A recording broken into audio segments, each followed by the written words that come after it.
मैं ज्योति निषाद। चलिए रुक करते हैं खबरों की ओर। दुर्ग में ह्यूमन ट्रैफिकिंग मामले में जेल में बंद ननो और नारायणपुर के युवक को कोर्ट ने सशस्त्र जमानत दे दी है, जिससे क्षेत्र में अब एक नई चर्चा शुरू हो गई। तो वहीं जमानत मिलने के बाद कुछ नेताओं ने इसे संविधान और न्यायिक प्रणाली की जीत बताया, जबकि पीड़ित पक्ष और कुछ सामाजिक संगठनों ने इस पूरे मामले को फर्जी करार देते हुए जांच की पारदर्शिता पर सवाल उठाए।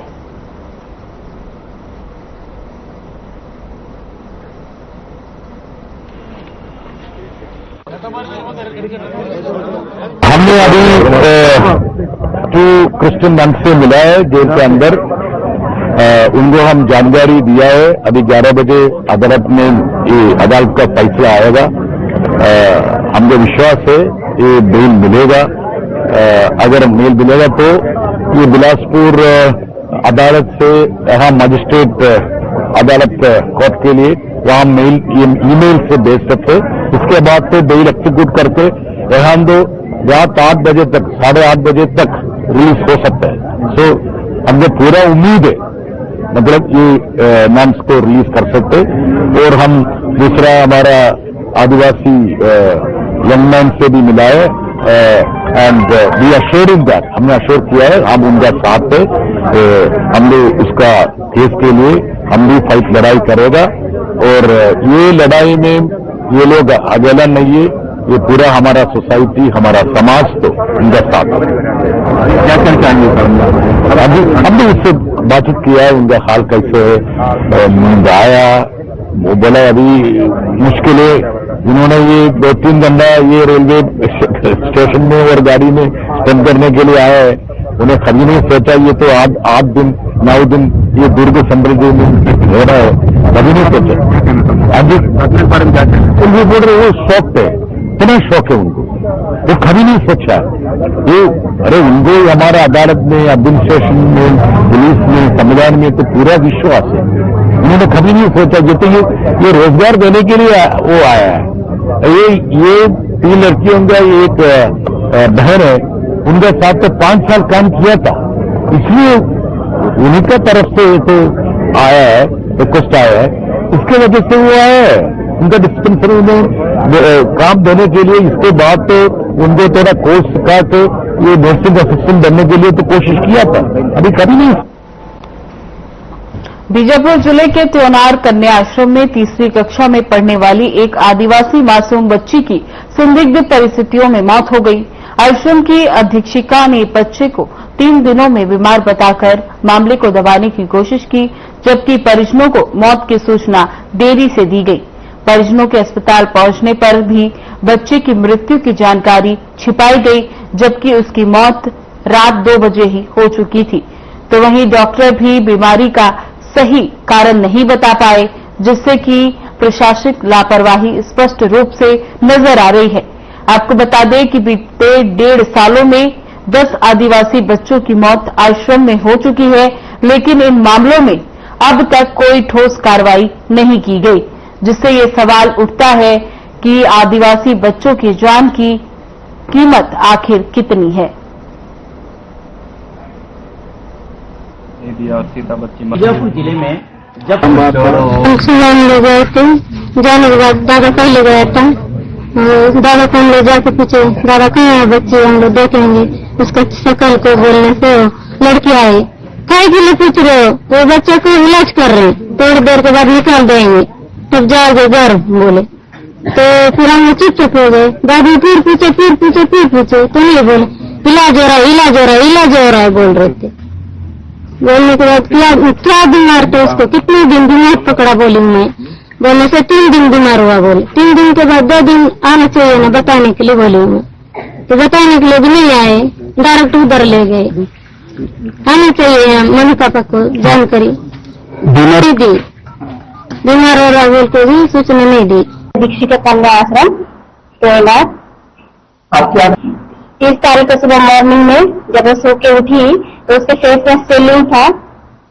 तो मैं यहाँ के लोकल क्या अस्पताल क्या बोलेंगे, तो वो बोले स्वेलिंग है, ऐसे नॉर्मल ऐसे करके भेज दिए। तो फिर मैं उसको बीजापुर जिला अस्पताल लेके गई। फिर वहां जाने के बाद उसका ट्रीटमेंट हुआ, मलेरिया जांच हुआ और ब्लड टेस्ट हुआ, लेकिन उस डे पे वो यूरिन बर्थडे पे कर नहीं पाई, तो यूरिन चले गए, उस दिन यूरिन जांच नहीं हो पाया। फिर हमने दूसरे रिपोर्ट नहीं लिया और हमने दूसरे दिन मतलब शाम के टाइम वापस आ गए। फिर दूसरे दिन मेरी 10 बजे बैठक थी, मैं मेरे टीम के माध्यम से उसको वहां पे अस्पताल में ड्रॉप कराकर मैं बैठक में गई, कलेक्टेड बैठक था। तो वो लोग फिर शाम को 4 बजे यूरिन सैंपल दिए, फिर उसका रिपोर्ट आ गया कि 4 बज गया। 4 बजने के बाद फिर उसका रिपोर्ट लिए, रिपोर्ट में सारा चीज नॉर्मल आया, बस उसमें ब्लड 8 ग्राम दिखा रहा था, तो आयरन का टेबलेट दिया गया। फिर हम लोग बच्ची को लेके वापस आए, तो ऐसे बहुत ज्यादा सीरियस कंडीशन नहीं था। फिर रात में जब हम खाना वाना खाए, फिर सोए थे, तो अचानक से उसके सांस लेने में तकलीफ हो रही थी। तो करीबन 10 साढ़े 10 बजे आसपास फिर करा रही थी, तो हम लोग देखे बच्ची को क्या हुआ करके, फिर जाके देखते उसको सांस लेने में तो तकलीफ हो रही थी। तो फिर हमने तुरंत गाड़ी मंगाकर उसको जिला अस्पताल लेके गए। वहां ले जाके हम लोग करीबन 12:30 आसपास जिला अस्पताल पहुंचे। फिर तुरंत उसका ट्रीटमेंट शुरू हो गया। ट्रीटमेंट के दौरान ही उसकी डेथ हो गई। मैंने बताई थी किसी को, उच्च अधिकारियों को, लेकिन जिस दिन रात में जब लेके गई थी मैंने सारे उच्च अधिकारियों को बताई।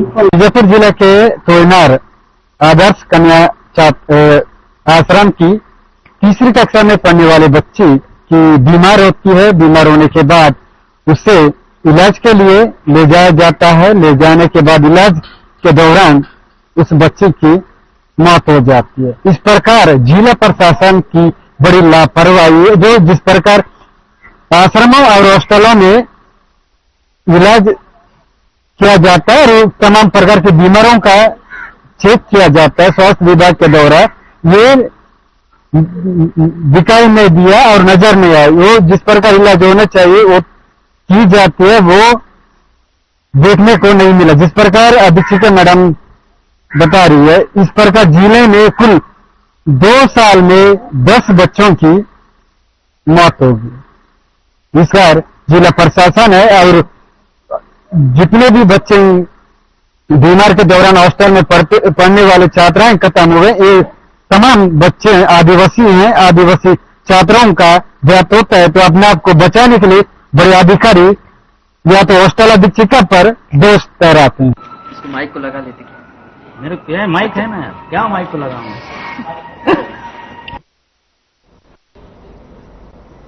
खबर कोरबा से है, जहां शनिवार की दोपहर जिला जेल से 4 कैदी मृत गाय को बाहर फेंकने निकले हुए थे और मौका देखकर फरार हो गए। जैसे ही कैदियों की जानकारी पुलिस प्रशासन को मिली, तत्काल प्रशासन ने एक्टिव होकर उनकी खोज शुरू कर दी। साथ ही ये भी जांच की जा रही है कि इतनी बड़ी लापरवाही कैसे हुई। आपको बता दें कि चारों आरोपी पॉक्सो एक्ट के तहत जेल में बंद थे और कुछ दिनों से जेल के ही अंदर गाय की सेवा करने का काम कर रहे थे और मौका देखकर चारों फरार हो गए।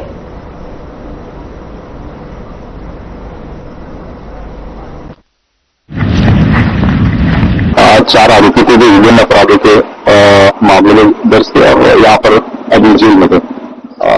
यहाँ पर वो प्रारंभिक रूप से जानकारी प्राप्त हुई है, वो रॉड लगाकर फंसाकर वो लोग जो ऊपर रॉड ऐसा फंसा है, फिर वहां से कूदे और भागे।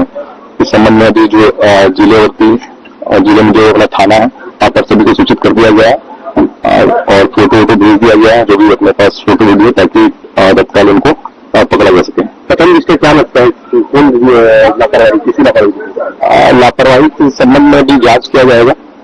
अभी तो जो भी है तथ्य, पहला जो तो यही कि जो आरोपी है उनको पकड़ा जाए, बाकी की चीजें बाद में देखा जाएगा। सर आरोपी कौन कौन से मामले का कितने? 4 आरोपी हैं और पॉक्सो एक्ट का मामला है उनके लिए। आरोपी भी आसपास के हैं कि बुरांचल के? यहाँ जिले के हैं, कोरबा के 3 और एक रायगढ़ तरफ के हैं, तो संबंधित जिले में भी सूचित कर दिया गया है। सर प्रबंधन को घटना की जानकारी कितने समय? 3-4 बजे के बाद सूचना मिला है और फिर तत्काल पुलिस की टीम भी पहुंची है और फिर जो फैक्ट इकट्ठा हो सकते थे उसके आधार पर कार्रवाई की जा रही है। क्या बताया जा रहा है सर, किस तरह से जानकारी मिली थी कैदी भाग गई? वो कुछ गाय बीमार था, उसका वो लोग इलाज कर रहे थे करीब 1 हफ्ते से। वो डेली मतलब किसी को इलाज कर रहे थे, तो शायद उनके द्वारा प्लानिंग बनाई गई होगी। अब वो खैर वो जांच का विषय है, तो आगे वो क्लियर हो जाएगा।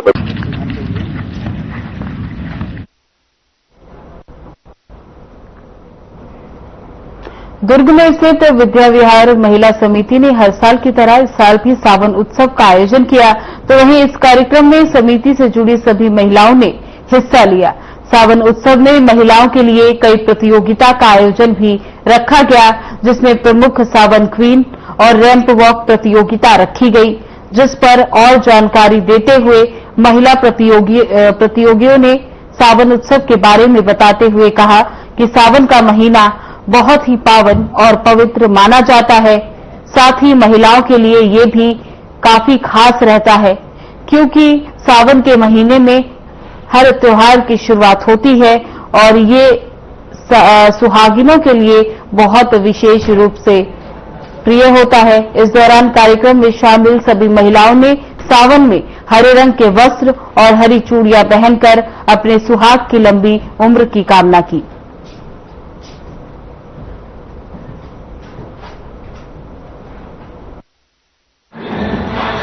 मैडम आज ना विद्या विहार नगर की तरफ से सावन का तीज का आयोजन किया गया। हम सब 20 लेडीज हैं जिन्होंने सावन में सबको हरियाली का सिंबल बना के कि सब हरा पहन के आएंगे, तो आज सबने हरा पहन के आए और हमने इसमें सावन क्वीन का चयन किया और फर्स्ट रनर अप और सेकेंड रनर अप भी दिए। और हाँ, बहुत अच्छे गेम्स हमने रखवाए थे और सबने बहुत अच्छे से भाग लिया प्रतियोगिता में और सबका बहुत मजा आया। सब बताएं कैसा लगा आप लोग सबको। हरा रंग प्रतीक होता है हरियाली का और घर में भी हरा भरा परिवार बना रहे, इसलिए हरा रंग चयन किया जाता है और ये सावन के लिए स्पेशल। सावन को मनाया क्यों जाता है? सावन उत्सव क्यों मनाया जाता है? महादेव सावन का उत्सव इसलिए मनाया जाता है कि ताकि महिलाएं दिन भर दिनचर्या से एक दिन अपने लिए समय निकाल के खूब अच्छे से एंजॉय कर सके, अपनी प्रतियोगिता में भाग ले सके, 16 श्रृंगार करके आ सके। उनके लिए, उनको भी अपने लिए एक समय मिलना चाहिए और ये बहुत अच्छा लगता है। सावन हम लोग एक दिन अपने लिए आयोजन करना चाहिए। बहुत ही अच्छा लग रहा है और एक्चुअली ये जो सावन का जो थीम रखा गया है, ये हम सब लेडीज और महिलाओं के लिए बहुत ही अच्छा दिन रहता है। और मेनली तो सावन का महीना ही पूरा का पूरा हर हर महादेव जी का रहता है और एक शिव शक्ति बोलते प्रतीक है। तो हम सब नारी शक्ति मिलके यहाँ पे इकट्ठी होके सब एक अपने आप को आत्मनिर्भर वे में प्रस्तुत करती हैं और इसके लिए मैं सबका समिति का ये पूरे सदस्यों का धन्यवाद देती हूँ कि मुझे सावन क्वीन सिलेक्ट किया गया है। ये बहुत जरूरी है क्योंकि आज की डेट पे जो आज की तारीख पे हम सिर्फ महिलाएं सिर्फ घर तक सीमित नहीं रह के बाहर निकल के कमाने के लिए नौकरी कर रही हैं और अपना स्वयं का व्यवसाय कर रही हैं और अपने आत्मनिर्भर जिंदगी के लिए आगे बढ़ रही हैं। साथ ही साथ वो अपने बच्चों का भी पूरा ख्याल रख रही है। ऐसा नहीं कि वो घर से बाहर निकलती है तो घर को इग्नोर करती है। हाँ, कुछ समय जरूरी है कि आप 1-8 घंटा कभी 1 महीने में या 2 महीने में आप अपने लिए निकालें ताकि हम अपने अंदर की जो कौशल है या अपनी जो चीजें हैं जो उभर के आती है प्रतिभाएं, वो आप सबके सामने प्रस्तुत कर सकें।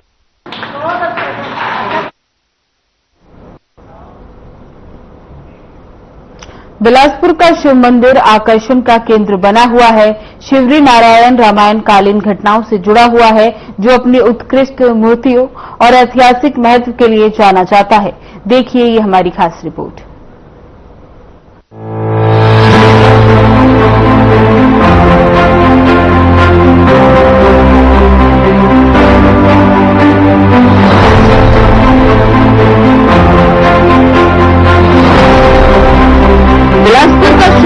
आकर्षण का केंद्र बना हुआ है।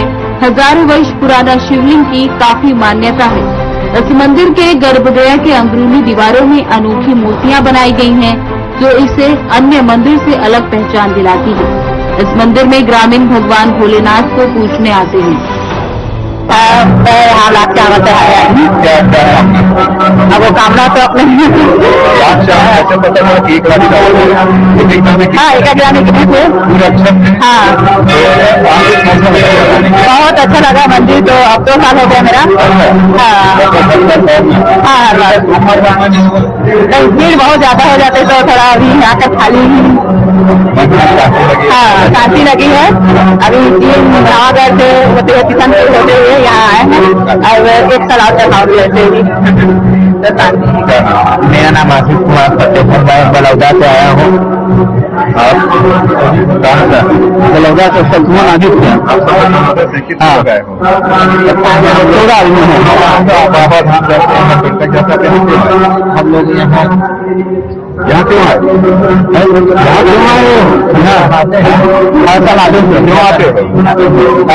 बाबा धाम करने के लिए जब पाठ करने के लिए हम लोग बाबा धाम को नहीं यहाँ अच्छा लगता है इसलिए आए हैं हम लोग पूरा इस मंदिर के बारे में बहुत बड़ा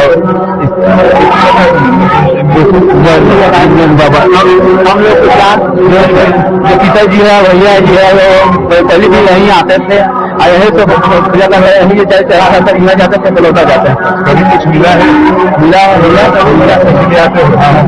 काम में लेके आते हैं मंदिर के अंदर की साइन कैसे लगे अच्छा लगता है और भी छत्तीसगढ़ में ऐसे कोई मंदिर देखते हो नहीं है अभी अभी बात अही कहीं नहीं गया घूमने के लिए बस यही घूम के आया है। इस मंदिर का निर्माण स्थानीय पत्थरों से किया गया है। मंदिर का निर्माण वर्गकार में किया गया है जो नीचे से ऊपर की ओर संकरा होता है। यहाँ के अंदरूनी दीवारों में अनोखी मूर्तियाँ बनी हुई हैं, जिससे लगता है कि ये मंदिर शिवरी नारायण रामायण कालीन घटनाओं से जुड़ा हुआ है। शिवरी नारायण मंदिर के प्रवेश द्वार में कृष्ण वट मौजूद है।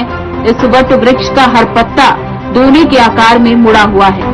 मान्यता है कि माता शबरी ने इसी पेड़ के पत्तों को दोना बनाकर अपने झूठे बेर इसमें रखकर श्री राम को खिलाए थे। इसके अलावा भगवान विष्णु भी जल प्रलय के समय छोटा रूप धारण कर इसी कृष्ण वट में बैठे थे। कहा जाता है कि इस तरह का पेड़ और कहीं नहीं है।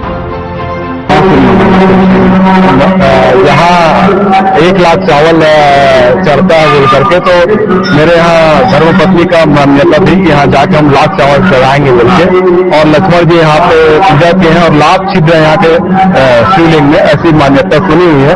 उसी को देखने के लिए आज 1 लाख चावल गिन करके घर से लाए थे। हो गया अभिषेक हो गया। हाँ तो काफी शांति मिली। सावन के महीने में बाबा भोलेनाथ का दर्शन हुआ और धर्मपत्नी का भी मन्नत है कि मैं जाकर वहाँ सावन के महीने में लाख चावल चढ़ाऊंगा। जानकारी कैसे हुई मंदिर कैसे? यही कोरबा और जांजगीर लगा हुआ जिला हुआ है तो काफी प्रसिद्धि पुस्तकों से भी मिली है और यहाँ पे पीड़े नाम को भी जानकारी मिली कि यहाँ खरौद काफी पुराना प्राचीन मंदिर है तो मन में इच्छा हुई कि शिव जी का जाकर के दर्शन करें सावन में। कोरबा छत्तीसगढ़ कोरबा काफी प्रसिद्धि सुनी है खरौद का शिव जी का। बिलासपुर से शिवरी नारायण मार्ग से रामवन पथ गमन क्षेत्र में स्थित अति प्राचीन ये मंदिर विश्व विख्यात है। कहा जाता है ये शिवलिंग स्वयं भू प्रकटन है। इसमें 1.25 लाख छिद्र हैं और इस शिवलिंग पर 1.25 लाख अक्षत अर्पित किए जाते हैं और इस शिवलिंग पर चढ़ाए जाने वाला अक्षत पोटली में बांधकर अर्पित किया जाता है। इस स्वयं भू प्रकटन शिवलिंग पर जलाभिषेक का जल शिवलिंग से नीचे कहा जाता है। वे गर्भगृह से बाहर नहीं निकलता। पूरे राजाओं द्वारा बनाया गया मंदिर के छोटी लिपि में इतना और पुत्र ईशान देव नामक वो शासकों का उल्लेख किया गया है। ये शिलालेख खंडशास्त्र में है जिससे इसका संपूर्ण अनुवाद उपलब्ध नहीं है। खरौद ग्राम जो राजपुर भाग में स्थित है लक्ष्मणेश्वर मंदिर के रूप में विख्यात है और यहाँ का शिवलिंग है वो जम्बू शिवलिंग है। ये शिलालेख 935 का है। इसकी भाषा संस्कृत है। पहले को गंगाधर के भाई जमुना ने कुमार पाल नामी व्यक्ति जातिनामा शिल्पी से संगीत करवाया है। महाराज खड़ग ने 8वीं शताब्दी में रक्षा मंदिर के पूजन का जीर्णोद्धार कराया था। खरौद नगर के इतिहास में इस राजा का नाम अमर है।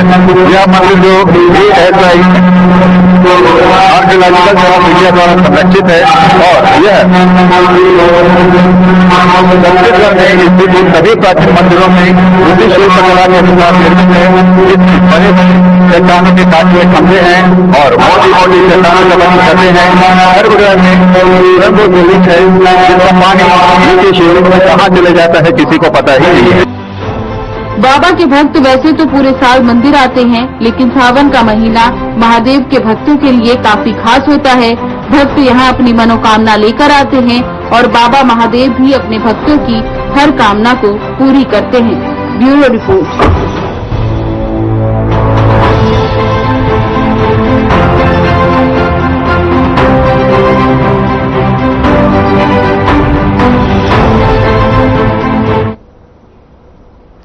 दार्जिलिंग से एक प्रेरणादायक इंटरव्यू जिसमें दार्जिलिंग के बारे में बहुत कुछ जानने को मिलेगा।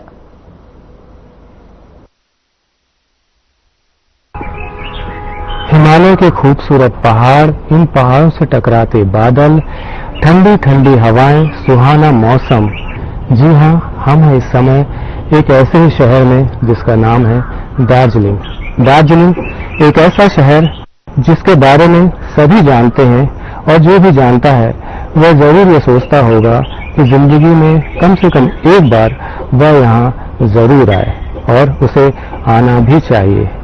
मगर ये खूबसूरत पहाड़, ये खूबसूरत वादियां जितनी सुहानी हैं, जितनी आकर्षक हैं, उतनी ही चुनौतीपूर्ण भी हैं।